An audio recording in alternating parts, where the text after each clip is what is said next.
64-й театральный сезон стартует в Театре оперы и балета Республики Коми. Начнется он с большого фестиваля «Русская музыка на русском севере». Это проект Московского камерного оркестра «Музыка Вива», руководит которым народный артист России Александр Рудин.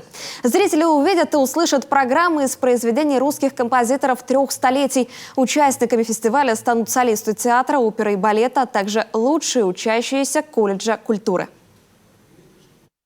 Первый раз поедем по республике. У нас будет 5 концертов, да? 5 концертов в разных городах.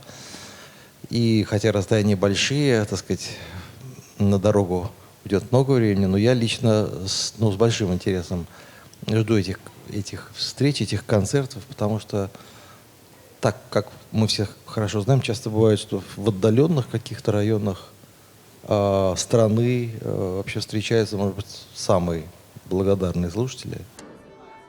В новом сезоне труппу театра ждут кадровые потери и приобретения. Зрители Республики Коми больше не увидят на сцене балерину из Японии Канун Кариту. Она вернулась в северную столицу.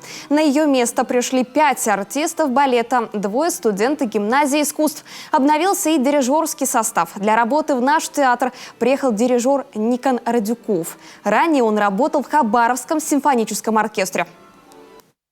Состав труппы и оркестра, и балета мы вынуждены буквально оберегать и хранить, и сопровождать каждую ставку, каждую вакансию.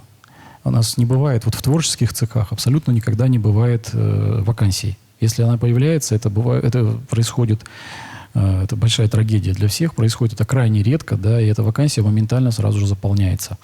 Поэтому мы были бы рады взять, конечно, и состав оперных солистов, и 10, и 20 человек еще, как должно быть, но нам просто их некуда брать.